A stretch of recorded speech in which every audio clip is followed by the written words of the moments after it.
So I was going to talk to you about England. It's the debut of England, of course, and I was going to say that if actually they play with three at the back, it's a sign that Southgate doesn't really trust the defensive structure. That's not a great sign. And also about the taking of the knee. I think the note of the FA means that now is a very, very binary issue. It means that if you boo the taking of the knee, you're actually against what the taking of the knee is about, the social equality. And if you do that, if you boo, well, possibly, I think it is a racist act. And maybe you should be banned from the stadiums. That's where we stand at the moment. But the collapse of Eriksen has meant that there is something else much bigger than that. And this is what we're going to do. Talk to somebody to give us some answers of why these things happen.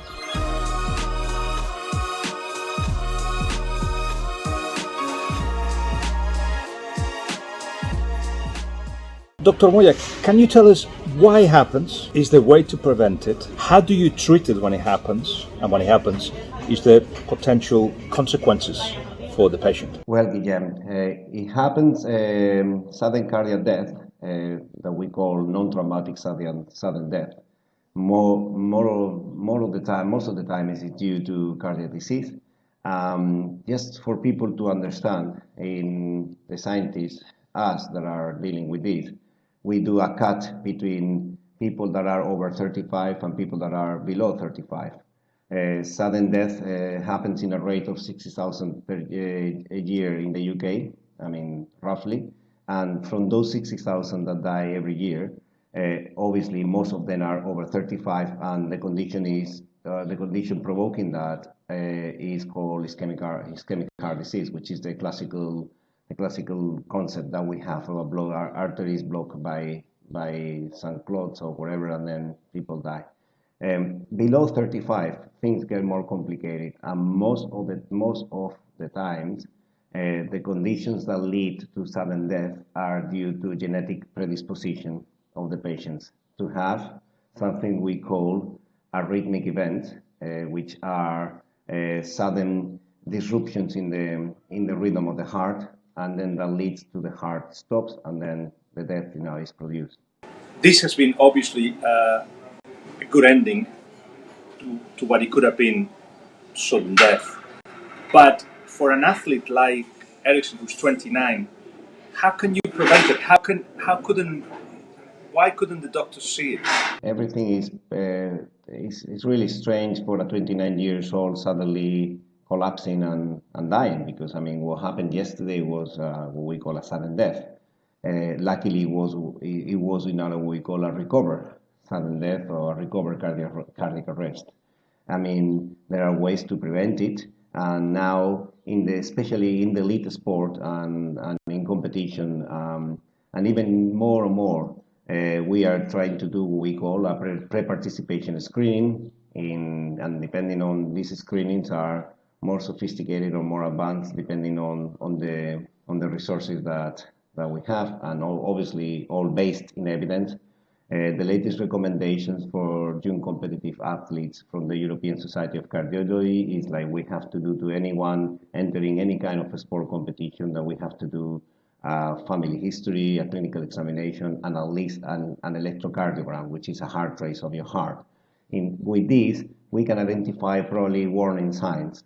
Remember that we're talking about screening, and if some warning signs are raised, we can do more advanced studies like echocardiogram or electrophysiology, etc., and even we ended up doing genetic testing. But this is for the general population. Obviously, when we are talking about professional footballers or professional sportsmen, the screenings are a bit more advanced. Now UEFA and FIFA don't allow in their competitions not to have an echocardiogram, for example, in players before the participation, and this echocardiogram is all regulated by the FIFA, the UEFA medical teams. There are some parameters and some medical things that we can find that even can impede or can stop a player participating in the competition. Do you think that every single sports club should have a defibrillator, and it should be an obligation in every country that happens? Well, I mean, now in what we call competitive scenarios, it varies because if we have competitions like the one that it was happening yesterday, we are all well prepared and the resources are there and there is a lot of consciousness about the treatment and what we call the early access to a defibrillator and CPR maneuvers, which is what is scientifically evidence that saves lives. I mean, usually these events are due to some electrical disruptions in the heart, and the treatment for that is a defibrillator. And if we got access to defibrillator, luckily, all these sudden dramatic events, become with a happy ending, like yesterday. So yeah, I mean, I will reinforce that the treatment of this is access to good CPR, which is like cardiac massage now. I mean, good cardiac massage and defibrillators. But I know that there is a lot of controversies because everybody has seen now defibrillators in supermarkets, in some of the sports facilities, in every country, in everywhere. But something that we are working from the scientific societies is just to try to raise people to lose the fear to use the defibrillator.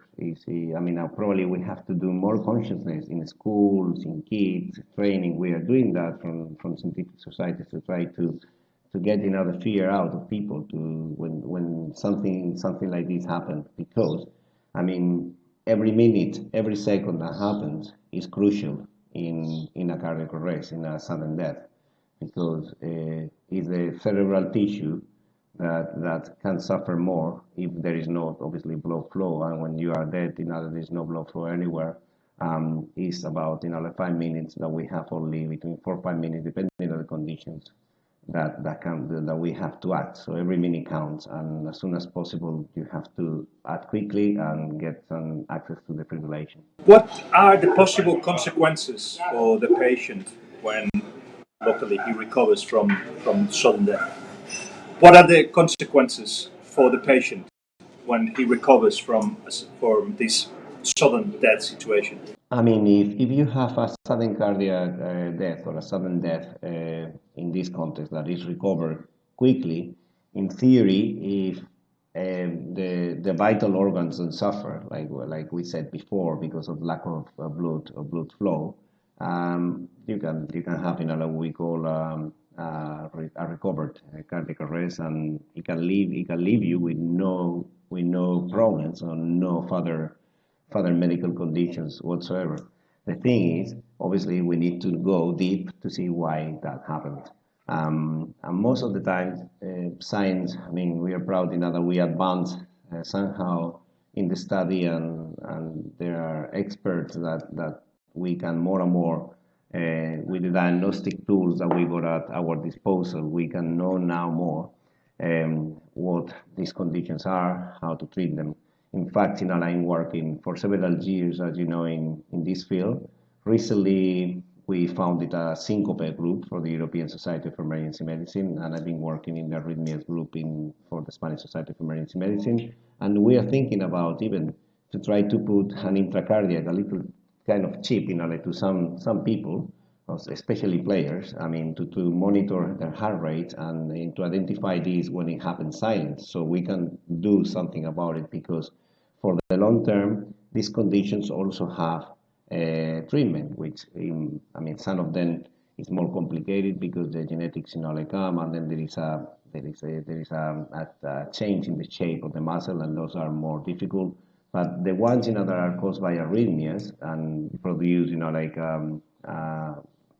sudden death, we can put what we call an internal defibrillator inside the patient's body. So conclusion is, if the sudden death, if the cardiac arrest is recovered in time, usually there are not any further medical problems.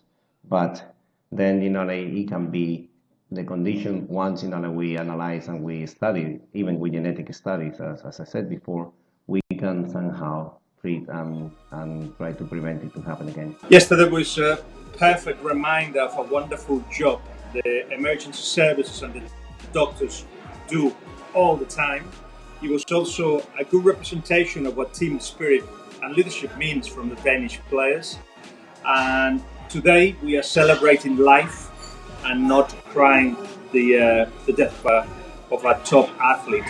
But it has been enlightening, Dr. Moya, so thank you very much for your time and have a good Sunday.